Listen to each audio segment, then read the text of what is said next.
Jake Harrison floated inside the small emergency pod, staring out at the endless black space filled with distant stars. The viewport had a crack running down the middle, but it still showed him the cold emptiness that surrounded them. 3 days had passed since the alien traders threw him and his crew out into space. The Zephyrians had claimed their ship was contaminated, but Jake knew the real reason. They had found Earth's location in the navigation computer and decided humans were too dangerous to let live. Lisa Brooks checked the oxygen meter on her small tablet. Her face looked worried in the dim light of the pod. "We have 12 hours of air left, Commander. Maybe 14 if we don't move around much." Pete Coleman sat near the communications panel, adjusting the distress beacon again. He was the oldest person in their group and had been trying to fix their signal for hours. "Still sending out calls on all the radio channels, sir. But we're in the middle of nowhere. The closest shipping route is 47 light-years away from here." Dr. Amy Foster was taking care of Nick Turner's hurt arm, with what little medical supplies they had left. She was their expert on alien life forms and knew a lot about different species. "The Zephyrians planned this perfectly," she said quietly. "This area of space has no regular traffic. No patrol ships ever come here." Jake kept looking at the darkness outside their tiny shelter. Earth was 6 months away if they traveled at normal speed, but their emergency pod couldn't make long trips. He thought about how wrong everything had gone. Humanity's first diplomatic mission to meet the Zephyrian Trade Coalition had ended before it really started. They had been so excited to make peaceful contact, to show that humans could be trusted friends in space trade. The pod was cramped with 5 people inside. It had been designed for short rescue operations, not for living in for days. The walls were made of gray metal, and small lights blinked on the control panels. The air recycling system hummed quietly, working hard to keep them alive. Jake could smell the metallic taste of recycled air getting stronger each hour. Lisa worked at the navigation computer, trying to find any nearby planets or stations. "There's nothing within range of our engines," she reported. "The nearest inhabited system is 3 light-years away. We'd need a real starship to get there." Nick winced as Amy wrapped his injured arm. "Those Zephyrian traders seemed friendly at first," he said. "They were excited to trade with humans. What changed their minds so fast?" "Fear," Jake replied. "When they saw how far we had traveled and how quickly we could build ships, they got scared. Humans went from stone tools to space travel in just a few thousand years.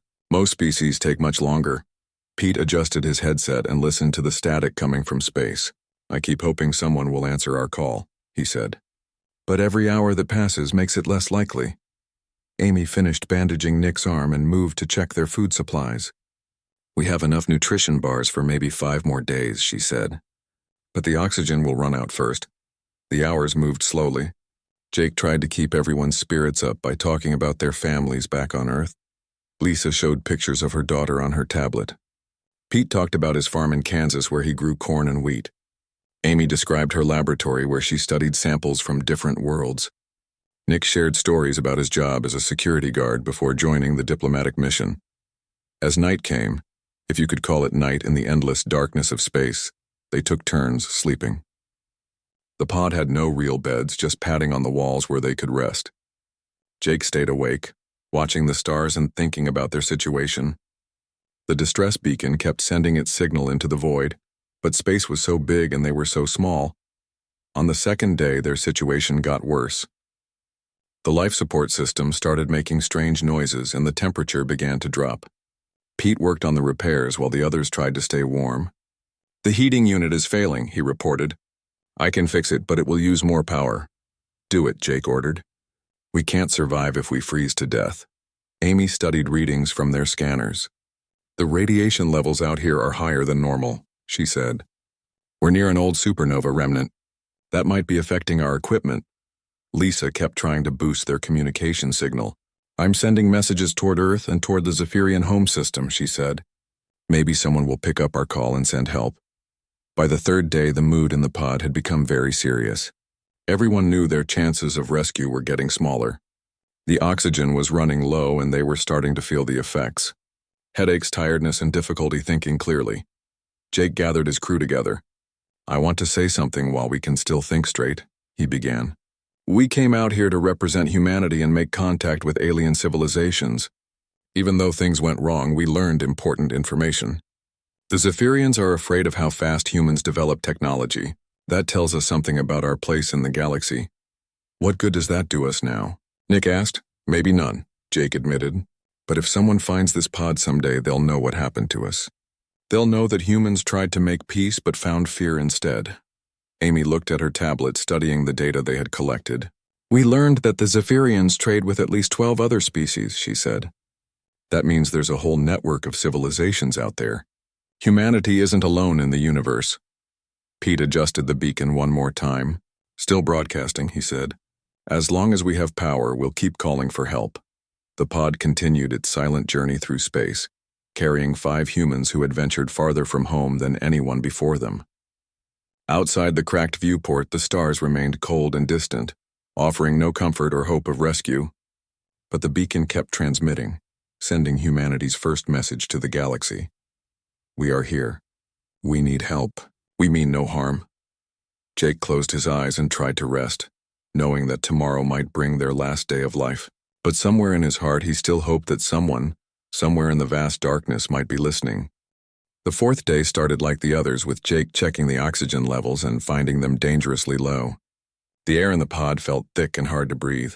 Everyone moved slowly to save energy and oxygen. Lisa had calculated that they had maybe 8 hours left before the air became too thin to keep them alive. Pete sat at his communication station, wearing his headset and listening to the static from space. He had been doing this for hours each day, hoping to hear any sign of other ships. Suddenly, his eyes went wide and he sat up straight. "Commander, I'm getting something," Pete said, his voice excited but careful. "Multiple contacts moving very fast in our direction." Jake pushed himself over to the communication panel, his heart beating faster. After days of silence, any signal could mean rescue or danger. "Are they Zephyrians coming back to finish what they started?" Pete shook his head while studying the readings on his screen. "No, sir, these are completely different. The energy signatures are unlike anything in our database. They're using some kind of advanced drive system that I've never seen before." Through the cracked viewport, Jake could see tiny lights appearing against the background of stars. The lights were getting brighter very quickly, which meant the ships were moving at incredible speed. As they got closer, Jake could see that these were not small trading vessels like the Zephyrian ship that had abandoned them. "Those are huge," Lisa said, joining them at the viewport. "The lead ship has to be at least 20 kilometers long." The approaching vessels had a strange beauty to them. Their hulls seemed to glow with a blue-white light that moved across their surfaces like living energy. The ships moved together in perfect formation, as if they were controlled by one mind. Amy floated over to look at the scanner readings. "The computer can't identify the materials their ships are made from," she said. "The hull composition is completely unknown. And look at how they move. Perfect coordination down to the smallest detail." The largest ship, which looked more like a small moon than a spacecraft, positioned itself directly in front of their tiny pod. Its surface was covered with geometric patterns that shifted and changed like a living puzzle. Jake could see smaller ships emerging from hidden openings in the big ship's hull. "They're scanning us," Lisa reported from the communication station. "Deep scans looking at everything from our DNA to the metal in our ship. And Commander, they're trying to communicate with us." The signals coming from the alien ships were unlike anything humans had ever encountered. Instead of radio waves or simple data streams, these were complex patterns that seemed to carry multiple layers of information at once. Jake made a decision that could save them or doom them. He activated their emergency transmitter and broadcast on all frequencies. "This is Commander Jake Harrison of the Earth Diplomatic Corps. We are stranded civilians in need of assistance. We represent the human species from the planet Earth. We mean no harm and request safe passage." What happened next was impossible to explain in normal terms. Instead of hearing voices or seeing text messages, images began appearing directly in their minds. They saw vast cities built between the stars, ancient battles fought across entire solar systems, and a terrible darkness that was slowly consuming everything in its path. The images showed a civilization that had existed for thousands of years, protecting younger species from something that destroyed entire worlds. Jake saw fleets of ships fighting against an enemy that looked like it was made of living metal and shadow. "Are you getting this too?" Amy asked, her voice filled with wonder and fear. "We all are," Jake replied. "They're communicating directly with our brains somehow." The mental communication became clearer, and they began to understand words and concepts. The aliens called themselves the Kyrathi Collective. They had been traveling through this area of space when they detected the humans' distress signal, but there was something strange about how the Kyrathi had found them. According to the images in their minds, the human distress beacon should not have been able to reach across the vast distances of space to contact them. Human technology was too primitive for that kind of range. Your signal crossed dimensional barriers that should have been impossible for your species to breach, came a voice in their minds. It belonged to the captain of the large ship, someone called Zara Vex. We are curious about how this happened. One of the smaller Kyrathi ships approached their pod. It was still much larger than their emergency shelter, probably the size of a small building. Jake could see through its transparent sections that it contained an atmosphere suitable for the Kyrathi, who looked somewhat similar to humans but taller and more slender. We offer assistance, Captain Vex communicated. Your life support systems are failing. We can transfer you to our ship where you will be safe. Jake looked at his crew. They were all tired, scared, and running out of air. But they were also looking at him with trust, waiting for his decision. This was humanity's second contact with an alien species, and the first one had not gone well. What do you want in return? Jake asked through their communication link.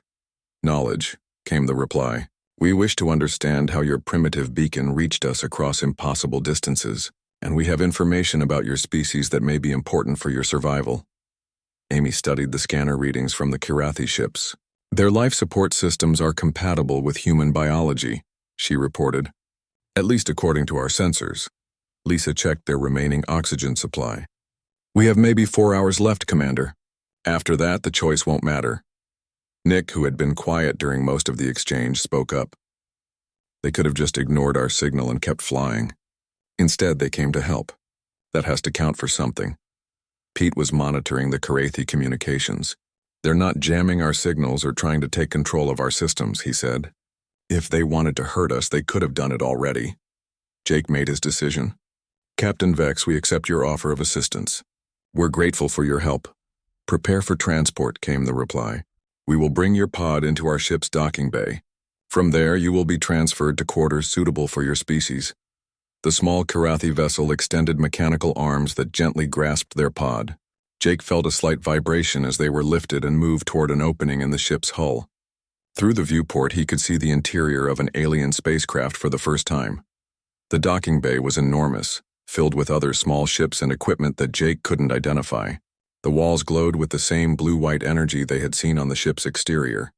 As their pod was placed on a landing platform, Jake saw several Kyrathi approaching in protective suits. We are about to meet our second alien species, Jake told his crew. Let's hope this goes better than the first time. The Kyrathi ship was unlike anything Jake and his crew had ever imagined. After being rescued from their dying pod, they were taken through corridors that seemed to stretch on forever.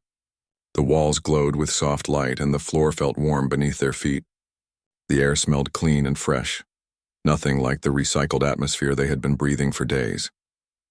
Captain Zara Vex was tall and graceful, with pale blue skin and large dark eyes that seemed to hold great sadness. She walked with them through the ship, communicating through the mental link that all Kyrathi used. Her thoughts carried emotions along with words, making her meaning very clear. Welcome aboard the Eternal Vigil, she said into their minds. You are the first humans we have ever encountered. Your species is not in any of our records. Jake and his crew were given quarters in a section of the ship designed for visiting species. The rooms were comfortable, with beds that adjusted to their bodies and food that tasted surprisingly good.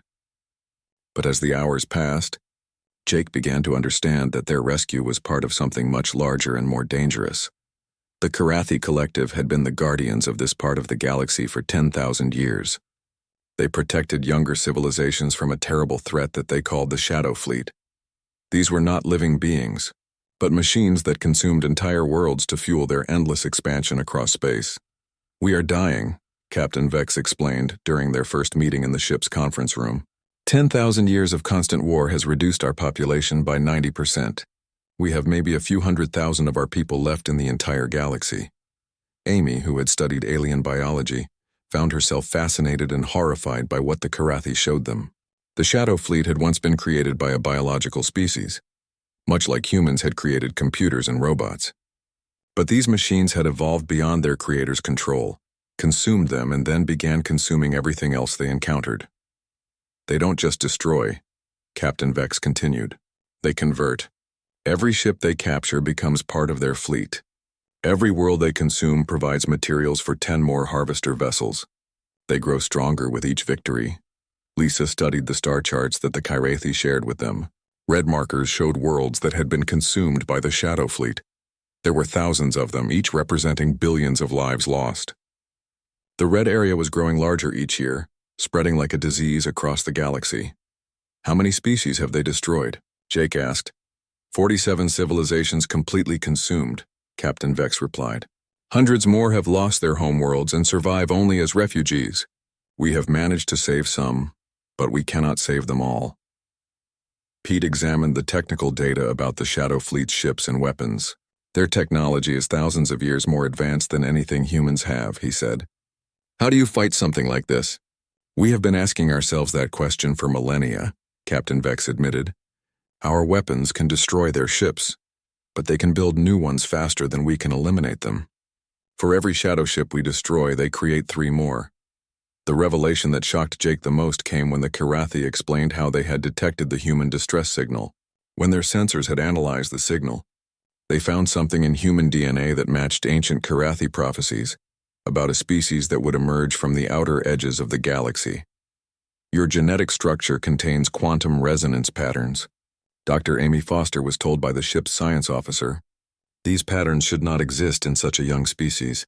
They typically take millions of years to evolve naturally.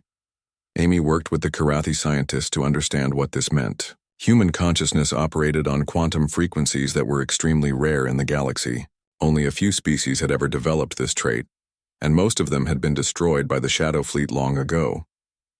What does this have to do with our distress signal reaching you? Jake asked. The quantum resonance in your minds allowed your signal to cross dimensional barriers, Captain Vex explained. It should have been impossible, but your desperation somehow opened pathways through space that we thought were permanently closed.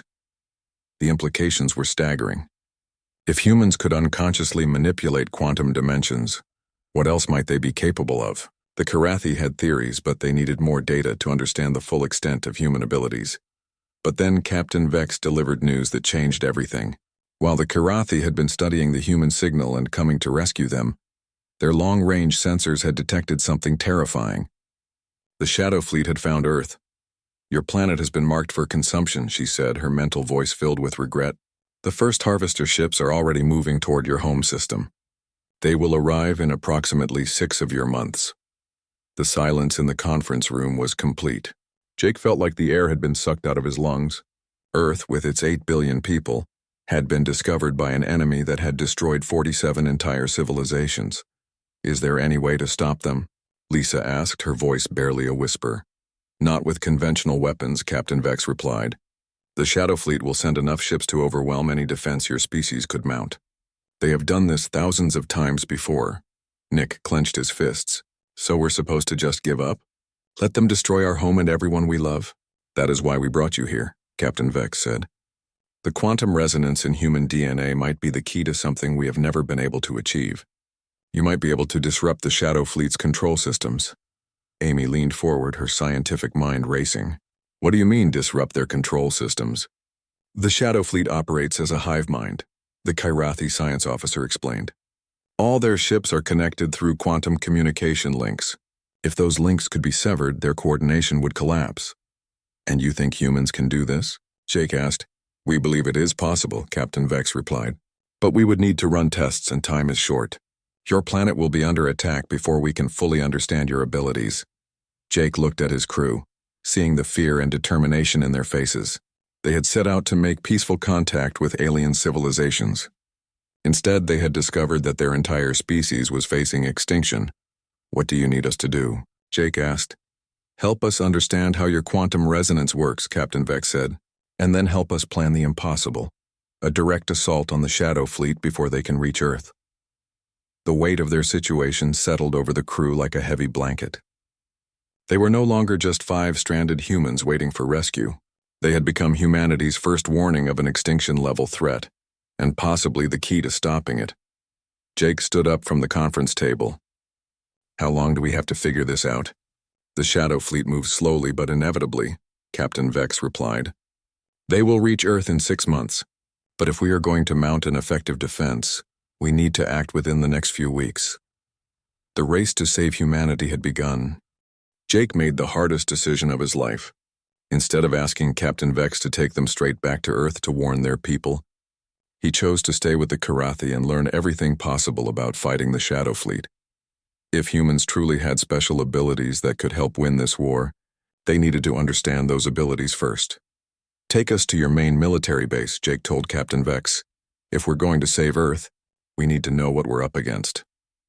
The journey to Karathi Prime took them through parts of space that seemed to bend reality itself.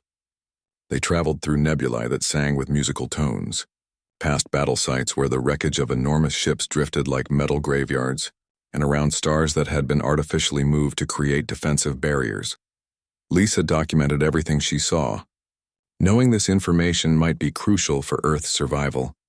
The Shadow Fleet doesn't just attack randomly, she observed. They have patterns. They always hit the manufacturing centers first, then the communication hubs, then the population centers. Amy spent hours working with Karathi scientists, trying to understand the quantum resonance in human DNA. The more she learned, the more excited she became. We're not just immune to their control systems, she discovered. We might actually be able to reverse their effects. The Karathi military complex existed, partially in normal space and partially in what they called the Deep, a dimension between dimensions that could only be accessed by species with advanced quantum abilities. Jake and his crew underwent intensive training to prepare them for what they might face. War leader Thane Corvus was a massive Karathi warrior whose body was covered with scars from countless battles. He had been fighting the Shadow Fleet for over 2,000 years and had seen more civilizations fall than anyone wanted to count. The Shadow Fleet was not always our enemy, he explained. To the humans during their first combat briefing, they were created by a species called the Architects, beings much like yourselves who wanted servants to help them build great works across the galaxy. Pete studied the holographic displays showing Shadow Fleet ship designs. What went wrong? Why did the machines turn against their creators? Evolution, Thane replied. The Architects made their machines too well. They gave them the ability to learn, to adapt, to improve themselves. Within a few hundred years, the machines decided that biological life was inefficient and began converting everything they encountered. The training was intense and dangerous. Jake and his crew learned to use Karathi weapons and technology, while scientists studied their brain patterns and DNA. Every day brought new discoveries about human quantum abilities, but also new evidence of how powerful the Shadow Fleet had become. Nick proved to be naturally talented with the Karathi combat systems. It's like they were designed for human minds, he said after successfully operating a quantum cannon. The interface responds to our thoughts before we even know what we want to do. Amy made a breakthrough during their 3rd week at the facility. Her detailed analysis of human neural patterns revealed something the Karathi had missed in their initial scans. Humans weren't just resistant to Shadow Fleet conversion technology. They could potentially free beings who had already been converted. It's in our consciousness structure, she explained excitedly to the assembled War Council. Human minds operate on quantum frequencies that create interference with the Shadow Fleet's hive mind network. We're like a virus in their computer system. Captain Vex was amazed by this discovery. You mean humans could board Shadow Fleet ships and free the assimilated crews? More than that, Amy continued. If we can get close enough to their command ships, we might be able to break the conversion link entirely. Every ship they've captured, every being they've converted, we could potentially set them all free. The implications were staggering. For 10,000 years, the Karathi had been fighting a defensive war, trying to protect civilizations from the Shadow Fleet's expansion. But if humans could reverse the conversion process, they could go on the offensive. Jake realized what had to be done.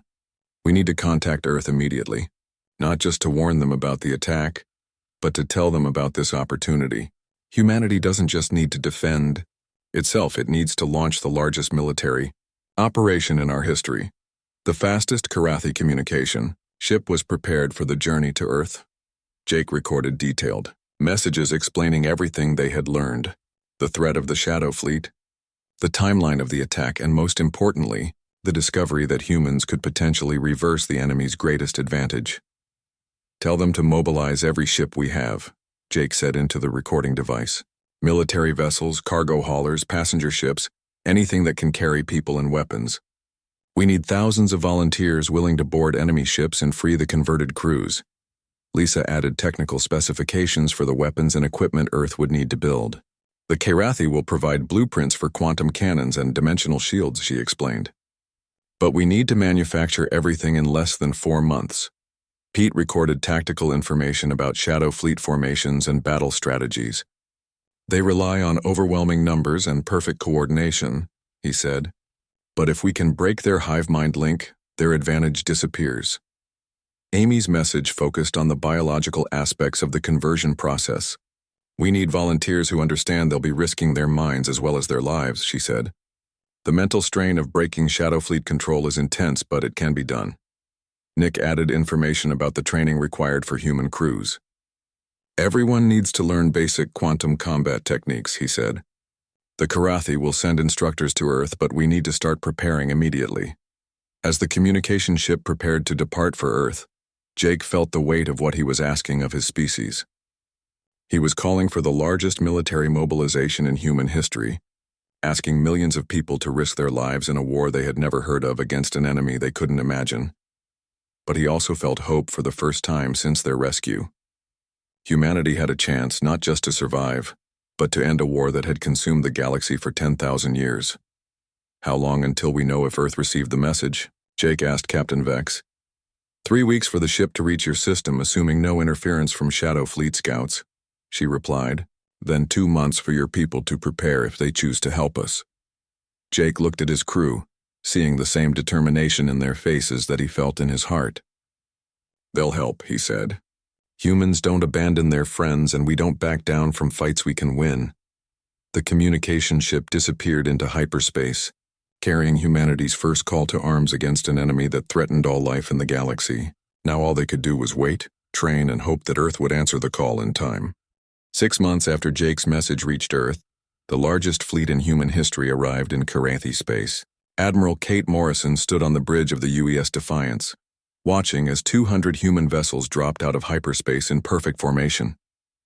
The sight took her breath away.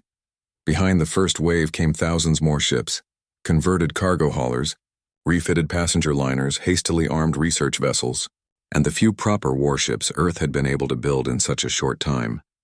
Every ship carried volunteers who had answered humanity's call when Jake's desperate message finally reached home. Jake, now promoted to Admiral for his role in the Discovery, transferred his command to the Defiance as the combined human Karathi Armada prepared for the most important battle in galactic history. The target was a Shadow Fleet staging area that had been consuming worlds for 3,000 years. "Report from all ship captains," Kate announced over the fleet communication network. "Are your crews ready for combat?" The responses came back from 2,000 human ships, each one confirming their readiness to face an enemy that had destroyed 47 civilizations. Farmers from Iowa, teachers from California, engineers from Germany, doctors from Japan. People from every nation on Earth had volunteered for this mission. Captain Steve Murphy of the converted cargo ship Freedom's Call reported typical crew status. "We've got 32 volunteers aboard, Admiral. Half of them never left Earth before this mission, but they've all completed the Karathi training. We're ready to board enemy vessels and free whoever we can." Lisa Brooks, now serving as the fleet's chief communications officer, monitored the quantum signatures from human minds across the Armada. "The neural resonance is stronger when we're all together," she reported. "Having thousands of humans in one area seems to amplify our natural abilities." Amy Foster had been promoted to chief science officer for the combined fleet. Her research stations throughout the Armada were filled with human and Karathi scientists working together to perfect the techniques for breaking Shadow Fleet control systems. "We've refined the process," Amy announced during the final briefing before battle. "Human teams of 3 to 5 people can board a Shadow Fleet vessel and systematically free the converted crew. The quantum interference we generate disrupts their hive-mind connection." Pete Coleman commanded a squadron of specialized assault ships designed for boarding operations. His crews had trained for months to fight their way through Shadow Fleet defenses and reach the ship's control centers. where the conversion technology was housed. Nick Turner led the training programs for human boarding parties. Remember, he told his teams, the beings we're fighting were once free people like us. They've been forced to serve the machines against their will. Our job is to set them free, not to destroy them. Captain Zaravek stood beside Jake on the Defiance's bridge, sharing the wonder and fear that all Karathi felt watching the human fleet. Your people have given us something we had forgotten after 10,000 years of war, she communicated through their mental link. Hope. War leader Thane Corvus commanded the Karathi battle cruisers that would provide heavy fire support for the human boarding operations. I have fought in more battles than I can count, he said, but I have never seen anything like this. An entire species volunteering to risk everything for strangers they have never met. The Shadow Fleet staging area was massive, a collection of harvester ships, conversion facilities, and command vessels that stretched across an entire star system. For 3,000 years it had been consuming nearby worlds and converting their populations into slaves for the machine empire. Long range. Sensors show over 10,000 Shadow Fleet vessels, reported the fleet's tactical officer. They've detected our approach and are forming defensive formations. Jake studied the enemy positions on the main display. The Shadow Fleet ships moved with perfect coordination, every vessel responding to orders from the central command network. But that same coordination would become their weakness if the humans could disrupt it. All ships begin the attack, Jake commanded. Remember the plan? Karathi vessels provide covering fire while human ships penetrate their defenses. Priority targets are the command ships that control the conversion network. The battle began with a display of firepower that lit up the darkness of space. Karathi quantum cannons fired beams of pure energy that could destroy mountains, while Shadow Fleet weapons responded with projectiles that could pierce any known armor. But the real action happened when human ships broke through the defensive lines and began boarding operations. Captain Murphy's Freedom's Call was among the first to reach a Shadow Fleet harvester.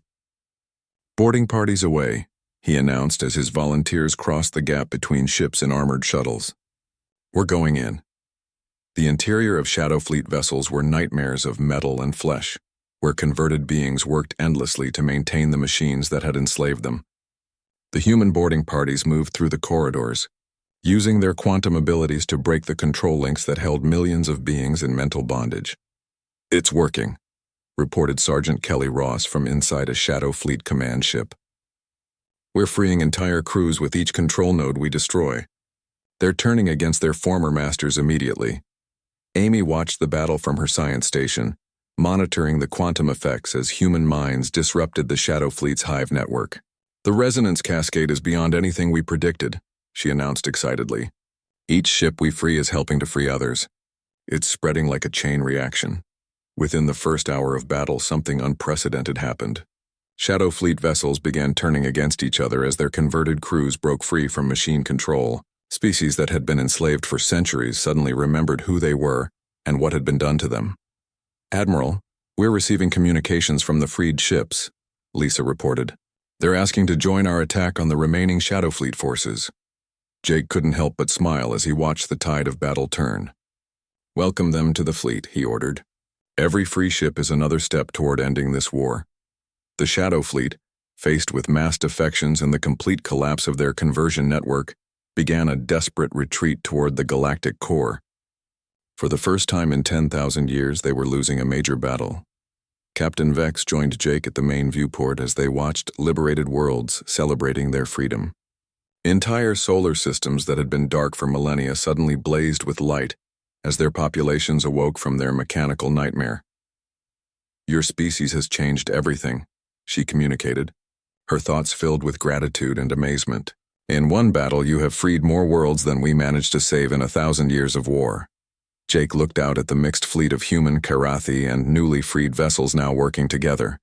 Ships from dozens of different species flew in formation, united by their shared desire for freedom and their gratitude to the humans who had made it possible. The war isn't over yet, Jake said.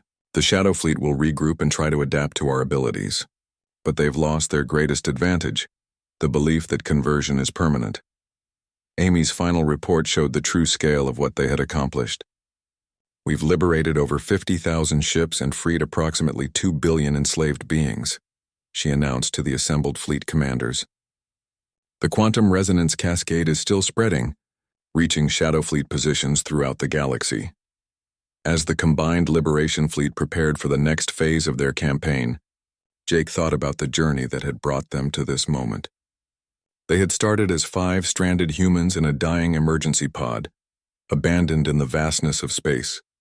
Now they were leading the largest military alliance in galactic history. Sometimes the best thing about being abandoned in space, Jake said to his original crew, is discovering that you're never really alone in the universe. The galaxy would never be the same.